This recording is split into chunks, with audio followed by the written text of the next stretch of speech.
अस्सलाम वालेकुम दोस्तों।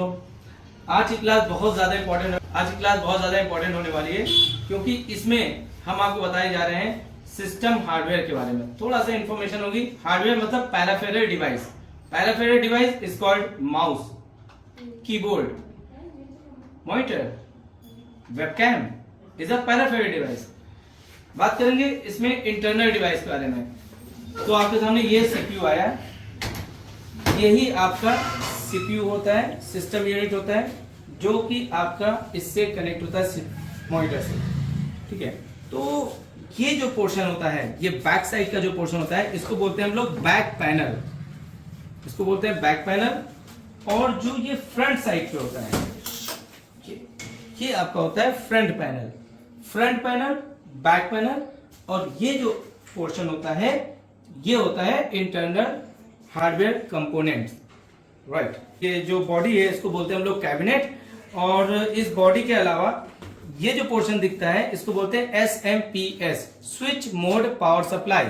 ये पावर सप्लाई इस कैबिनेट के साथ में मार्केट में एक साथ मिलता है।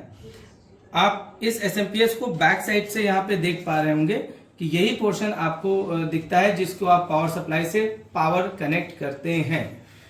ठीक है, तो जब ये कनेक्शन ऑन होता है तो ये जो अंदर साइड में यहाँ पे आपको जो फैन दिख रहा होगा, ये फैन आपका रनिंग मोड पे आ जाएगा। ठीक है, तो ये आपका होता है सीपीयू फैन। ठीक है, ये जो 4 पॉइंट्स हैं, इन पे ये अटैच रहता है प्रॉपरली। ये जो चारों दिख रहे हैं, ये चारों लेग्स होते हैं, इन पे ये मदरबोर्ड पे ये अटैच रहता है। नीचे आपका जो पोर्शन दिख रहा है, ये इसको बोलते हैं मदरबोर्ड।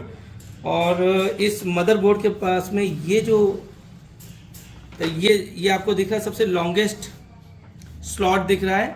इस स्लॉट को बोलते हैं रैम स्लॉट। इसमें हम रैम को लगा सकते हैं। ये देखिए, ये 1 2 3 4, ये 4 रैम स्लॉट आपको देखने को मिल रहे हैं। और ये जो आपको दिख रहा है, ये आपका होता है रैम, रैंडम एक्सेस मेमोरी। ठीक है, ये रैम होता है। इसमें अलग अलग टाइप के रैम आते हैं, DDR2, DDR3, DDR4 एंड 5 ये आते हैं। DDR3 अगर होगा तो हम पुराने सिस्टम में इस रैम को नहीं लगा सकते हैं। मतलब अगर आपको कोई रैम कहीं पड़ी हुई मिल जाएगी DDR5 की, हम सोचेंगे लाओ अपने सिस्टम में लगा लें, तो ये नहीं लगा सकते हैं। DDR5 जो रैम होता है वो बहुत ही हाई स्पीड परफॉर्म करता है, जो कि नए मदरबोर्ड में ही हम इसको लगा सकते हैं, जो लेटेस्ट जनरेशन का मदरबोर्ड। तो ये लेटेस्ट जनरेशन का मदरबोर्ड जब होगा, उस पर हम लोग DDR5 रैम लगा सकते हैं। ये आपका होता है स्टोरेज डिवाइस। जैसे आपके मोबाइल में मेमोरी कार्ड होता है, मेमोरी कार्ड में हम लोग डेटा स्टोर करते हैं। सिस्टम में जो डेटा स्टोर करते हैं वो आपका हार्ड डिस्क, पे होता है। ठीक है, या फिर पहले हार्ड डिस्क चलते थे, उसके बाद आया SSD, उसके बाद आया NVMe। तो जो लेटेस्ट में जो चल रहे हैं वो NVMe चल रहे हैं। NVMe में डेटा ट्रांसफर स्पीड काफी फास्ट होती है। जो भी जैसे हम लोग मूवी कॉपी कर रहे हैं और बहुत लेट में कॉपी हो रहा है, ये सिस्टम ऑन हो रहा है, बहुत लेट में हो रहा है, तो उस केस में आप हार्ड डिस्क को हटा के SSD लगा दीजिए। या SSD लगी हुई है तो उससे अच्छी परफॉर्मेंस, हाई स्पीड चाहिए तो आप NVMe लगा दीजिए। लेकिन ध्यान रखिए, NVMe लेटेस्ट जनरेशन का जो मदरबोर्ड होगा उसमें हम लोग ये NVMe लगा सकते हैं, बाकी सब में नहीं लगा सकते NVMe। ठीक है, ये जो पोर्शन होता है, इधर आ जाइए, आप इधर देख सकते हैं, ये आपका होता है ग्राफिक कार्ड। आप अगर आपके सिस्टम में जो ग्राफिक परफॉर्मेंस है, वीडियो क्वालिटी है, हाई गेमिंग जो स्पीड वाला आप गेम परफॉर्म कराना चाह रहे हैं, तो आपके सिस्टम में डायरेक्टली वो नहीं परफॉर्म कर पाता है। उस केस में हम लोग को ग्राफिक कार्ड लगाना पड़ता है। ये जो ग्राफिक कार्ड होता है वो अंदर साइड में बोर्ड पे लगता है। पीछे यहाँ पे आपको देख सकते हैं, यहाँ देखिए, ये जो है ये आपका VGA पोर्ट है। आप अगर अब एक स्टूडेंट का एक प्रॉब्लम आया था, वो क्या कर रहा था, वो मॉनिटर का कनेक्शन जो VGA केबल होता है, VGA केबल का कनेक्शन, VGA केबल एक पास कीजिए यहाँ से, ये VGA केबल है। इस VGA केबल का कनेक्शन वो बंदा इससे दे रहा था बोर्ड के साथ में, और मॉनिटर को कनेक्शन दे रहा था। इससे हुआ ये मॉनिटर पे डिस्प्ले आ ही नहीं रहा था। मतलब अगर आपका ये ग्राफिक कार्ड लगा हुआ है तो आपको सिस्टम में जो VGA कनेक्शन देना है वो इससे देना है, ग्राफिक कार्ड से, यहाँ से इससे देंगे और फिर ये मॉनिटर को कनेक्ट करेगा यहाँ। ठीक है, तो ये चीज ध्यान रखिएगा। अगर ग्राफिक कार्ड लगा है तो ग्राफिक से ही कनेक्शन देना है, और अगर ग्राफिक कार्ड नहीं लगा है तो VGA मदरबोर्ड के ये जो पीछे का पोर्ट है ये सब मदरबोर्ड में अटैच रहते हैं, ये मदरबोर्ड के ही डिवाइसेस के सेगमेंट्स हैं। तो ये जो आप इधर आके देखेंगे, जैसे यहाँ पर आप देख पा रहे हैं ये जो पोर्ट दिख रहा है जो मदरबोर्ड पे ये अटैच होता है, ये ठीक है। ये आपका जो सेगमेंट्स हैं, ये केबल सब ये पूरा देखिए। अब इसके साथ में ये SMPS है, SMPS में सिर्फ इतने वायर्स होते हैं, इसके अलावा और कोई अलग से वायर्स नहीं होते हैं। अब देखिए इसमें, देखिए यहाँ पे पास में आके देखिए, ये जो पिन के कनेक्शन है, ये पिन, इसमें कुछ ज्यादा ही पिन्स हैं। ये पिन मदरबोर्ड में देखिए ऐसे स्लॉट दिख रहे हैं, तो इसको क्या करना है, इसमें धीरे से जैक में जैक लगा के फिट कर देना है। ये देखिए, ये देखिए है, इसको ऐसे दबा देंगे प्रेशर से। अब ये आपका, ये देखिए ये हार्ड डिस्क है, ये सिर्फ पेंच से इसको कस दिया गया है। इस हार्ड डिस्क को कनेक्शन सबसे पहले SMPS से हम पावर देंगे। तो ये देखिए इसमें जो ये SMPS है, पावर सप्लाई है, ये इतने केबल और बचे हुए हैं मेरे पास, अब इनका यूज करना है। इसमें ये जो पावर सप्लाई का पोर्ट है ये पाटा बेस पे है, मतलब ये जो SMPS है ये पाटा बेस पे है। और आप देख सकते हैं कि ये जो हार्ड डिस्क के अंदर, आप और करीब से आइए, यहाँ पर आप देखेंगे ये जहाँ पर जो स्लॉट्स हैं ये पाटा वाला इसमें नहीं लग सकता है, इसमें लगेगा साटा। ऐसे मतलब SMPS जो आते हैं मार्केट में वो साटा बेस पे भी आते हैं, मतलब ये वाला पोर्ट व्हाइट नहीं होता है, ब्लैक कलर का होता है और साटा बेस पे होता है। तो मेरे पास साटा नहीं है, मैं इसी SMPS को साटा में यूज करूंगा। ये देखिए ये वाला जो पोर्शन होता है ये साटा है, ये पाटा से साटा कन्वर्टर है, इसको हम लोग इसमें ऐसे लगा देंगे। अब ये बन गया साटा। इसको उठा के देखिए, ये जैक है सबसे लंबा वाला, ये देखिए यहाँ पे लंबा पोर्शन है दिख रहा होगा, इसको इसके अंदर ऐसे क्लिप कर देंगे।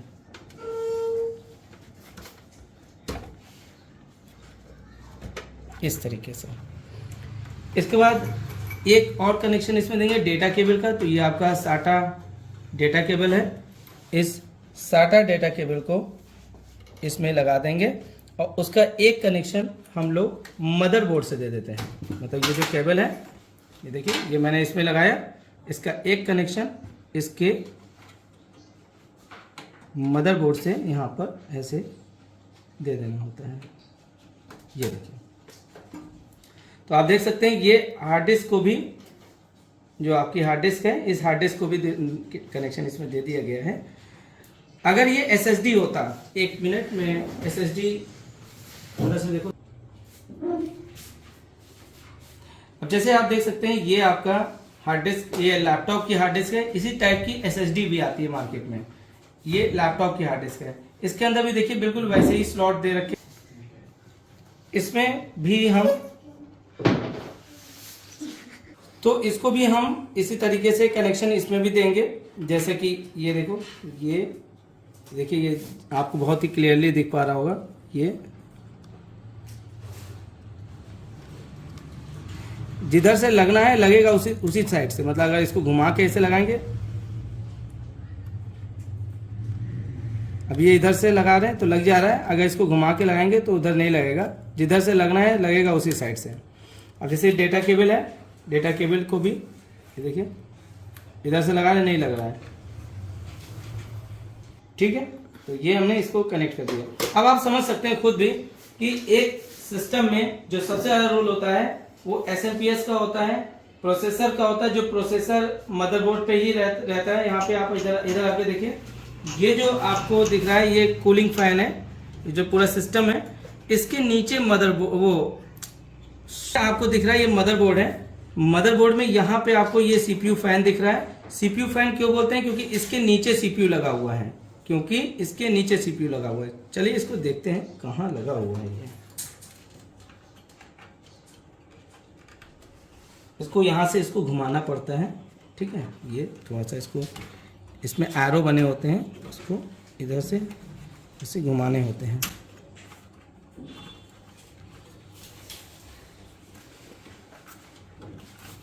इसको फिर उठाना होता है, पहले घुमा दिया जाता है, फिर इसको उठा दिया जाता है। और उठाने के बाद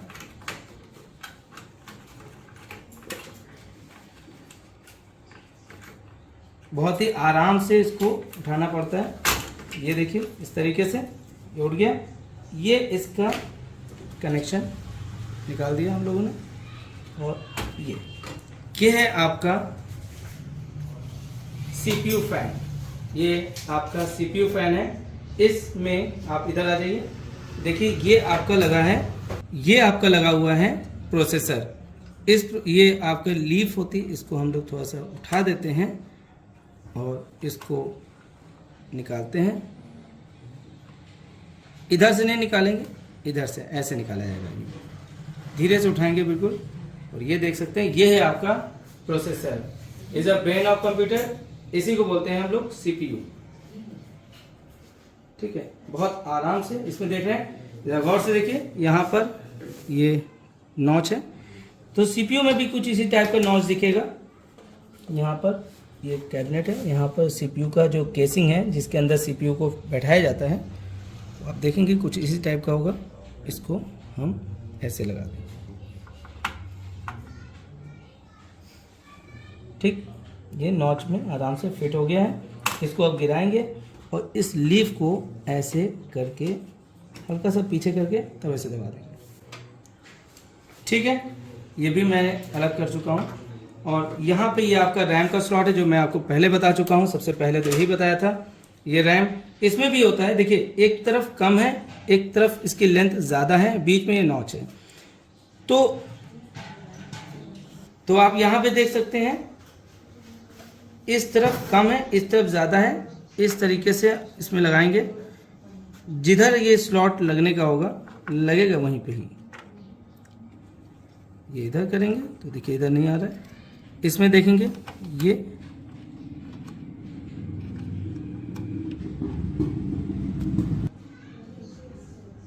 इधर से नहीं लगेगा, इसको इधर घुमाएंगे। ये देखिए,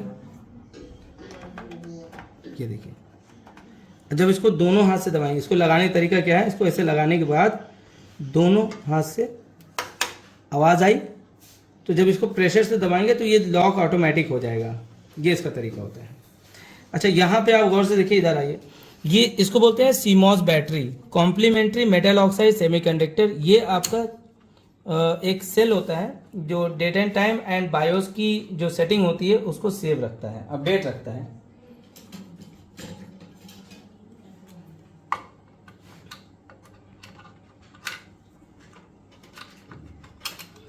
ये लिथियम बैटरी, ठीक है।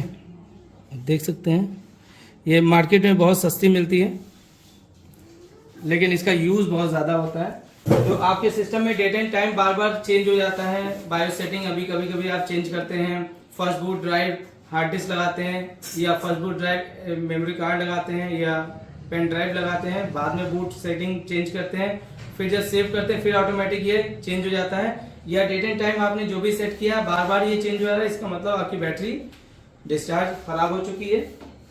हालांकि ऑटोमेटिक ये चार्ज होती रहती है, लेकिन एक टाइम के बाद ये खराब भी हो जाती है। तो आप इस बैटरी को मार्केट से 10-12 रुपए का मिलता है, आराम से लाके लगा सकते हैं। ये सारी चीजें आपको समझ में आ चुकी होंगी। थोड़ा सा आगे बढ़ते हैं बैक पैनल की तरफ। तो यहाँ पर आपको पोर्ट्स दिख रहे हैं। ये आपका बैक पैनल पोर्ट होता है, जहाँ पर आपको ऊपर आपको SMPS का ही, ये आपको सिस्टम का बैक पैनल देखने को मिल रहा है। यहाँ पर सबसे ऊपर का पोर्शन जो है वो आपका SMPS का ही पोर्शन कहलाता है, ये आप देख पा रहे होंगे, ये पोर्शन। इसके बाद ये जो पोर्शन दिख रहा होता है ये आपका मदरबोर्ड से अटैच होता है। तो ये मदरबोर्ड का पोर्शन होता है। यहाँ पर ये जो पोर्शन दिख रहा है ये आपका ग्राफिक कार्ड का पोर्शन है। अब मदरबोर्ड की चीजों को समझ लेते हैं हम लोग। ये जो सबसे ऊपर दिख रहा है ये आपका PS2 पोर्ट होता है, जो पहले कीबोर्ड माउस जो चलते थे, जिसमें वायर वाले जो कीबोर्ड माउस होते थे, उसमें कीबोर्ड और माउस का कनेक्शन इससे हम लोग देते थे, जिसमें कि पर्पल वाला होता था कीबोर्ड के लिए और ग्रीन वाला होता है माउस के लिए। ये 6 पिंस के होते हैं। नेक्स्ट है आपका ये कॉम पोर्ट। ये काफी पुराना पहले यूज होता था, जो बहुत पहले, आज से काफी साल पहले रिलायंस में रिलायंस के जो फोन होते हैं, CDMA फोन जो होता है, उसको कनेक्शन देने के लिए, जो नए पहले फोन जो आए थे, उसको कनेक्शन देने के लिए कॉम पोर्ट यूज करते थे। इसके बाद यहाँ पर आपको दिख रहा है, ये इसको बोलते हैं VGA पोर्ट, जो कि आप इससे पहले अभी हमने आपको बताया। यहाँ पर ये VGA कनेक्शन देने के लिए यूज करते हैं। अगर आपके सिस्टम में ग्राफिक कार्ड नहीं लगा है तो आप डायरेक्ट इसका कनेक्शन अपने मॉनिटर से दे देंगे। तो हम इसको अब निकाल देते हैं यहाँ से। ये आपका डॉट मैट्रिक्स प्रिंटर के लिए यूज होता है, ठीक है। ये जो बेसिकली ये 25 पिंस का होता है और ये पिंक कलर का होता है। ये पहले के जो प्रिंटर्स होते थे डॉट मैट्रिक्स, जिसे आपने ATM मशीन या आप बैंक वगैरह में देखे होंगे, जो प्रिंटर यूज होते हैं डॉट मैट्रिक्स, जिसमें पेपर खर खर की आवाज करके जो प्रिंट आउट देते हैं, उस प्रिंटर का जो केबल का जो कनेक्शन होता है वो हम इससे देते थे, ठीक है। आजकल के जो प्रिंटर होते हैं, जैसे इंकजेट प्रिंटर या लेजर प्रिंटर में देखेंगे, वो सब USB पोर्ट पे आते हैं, तो उसके लिए USB पोर्ट की रिक्वायरमेंट होती है। यहाँ पे USB पोर्ट दे रखे होते हैं। तो USB का फुल फॉर्म होता है यूनिवर्सल सीरियल बस। अभी 1 2 3 4 पोर्ट USB के दे रखे हैं। यहाँ पे आपको पोर्ट दिख रहा है लैन केबल का, लोकल एरिया नेटवर्क कनेक्शन। जो हम लोग लैन केबल कनेक्ट करते हैं वो हम लोग इससे करते हैं। जो हम लोग का वाईफाई डोंगल कनेक्शन, जो मतलब जो लीज लाइन से जो कनेक्शन आता है, हमारे मॉडेम में कनेक्ट होता है। मॉडेम से एक कनेक्शन जो निकल के आता है, वो कनेक्शन हम इससे देते हैं। RJ45 पोर्ट ये होता है, ये आपका लैन पोर्ट कहलाता है, ठीक है। RJ45 कनेक्टर जो होता है वो लैन पोर्ट में लगाते हैं, राइट। यहाँ पे आपको ये स्पीकर और माइक, टीवी ट्यूनर का केबल का कनेक्शन, मतलब जो टीवी वगैरह हम लोग अगर चलाना होता है, टीवी ट्यूनर का कनेक्शन ये ब्लू वाले से देते हैं, और ग्रीन वाले से अपना स्पीकर का कनेक्शन, और रिकॉर्डिंग के लिए रेड वाला ये पोर्ट होता है। यहाँ पर आप देख सकते हैं, ये भी ग्राफिक कार्ड के लिए, ग्राफिक कार्ड का पोर्ट है, ये भी है। जो आपके मॉनिटर से कनेक्शन आते हैं, वो उसका कनेक्शन अगर आप ग्राफिक कार्ड से दे रहे हैं तो हम इसको कनेक्शन देते हैं। ये जो पूरा पोर्शन होता है ये आपका बैक पैनल कहलाता है। ये वाला जो पोर्ट है आपका, जो SMPS के अंदर का जो पोर्ट होता है, ये वाला पोर्ट, ये हम सीधे पावर सप्लाई से देते हैं। यहाँ से कनेक्शन जाएगा, वो आपका मेन पावर स्विच बोर्ड से कनेक्ट हो जाएगा। और फिर हम इसके फ्रंट साइड पे आते हैं। फ्रंट साइड पे आपको 2 USB पोर्ट दिख रहे होते हैं, और ये स्पीकर और रिकॉर्डिंग के लिए पोर्ट दे रखा होता है। ये आपका स्टार्ट बटन होता है, यहाँ पे हम लोग पुश करेंगे तो सिस्टम स्टार्ट होगा। और ये वाला जो छोटा वाला बटन होता है, ये बेसिकली ये रीस्टार्ट के लिए होता है। बट कुछ सिस्टम में कनेक्शन पलट देते हैं लोग, असेंबल करते समय उल्टा हो जाता है। यहाँ पे आपको ये जो ऊपर के साइड में दिख रहा है, ये CD या DVD ड्राइव का ट्रॉली होता है। यहाँ पे क्लिक करेंगे, ये ट्रॉली बाहर निकल आएगी, CD यहाँ पे लगाने का पोर्शन होता है। सिस्टम में हम लोग अंदर के साइड में ये जो कनेक्शन होता है, जैसे मदरबोर्ड से भी इसका कनेक्शन हम लोग दे देते हैं। और जो ये कनेक्शन होता है पावर सप्लाई का, एक ट्रॉली निकलने के लिए पावर सप्लाई की तो जरूरत पड़ेगी, जो कि हम लोग इसमें लगा देते हैं। और डेटा केबल भी एक इसमें लगेगा। तो ये पूरा हो गया आपका सिस्टम की इंफॉर्मेशन। तो वीडियो कैसी लगी? अच्छी लगी हो तो ज्यादा से ज्यादा इसको लाइक, शेयर, सब्सक्राइब करिए और बेल आइकन को जरूर दबाइए, ताकि आने वाली वीडियो आप तक डायरेक्टली जल्द से जल्द पहुंच जाए। और कमेंट सेक्शन में आप कुछ भी आपको अगर इन्फॉर्मेशन चाहिए तो आप मुझसे पूछ सकते हैं। तब तक के लिए खुदा हाफिज, थैंक यू।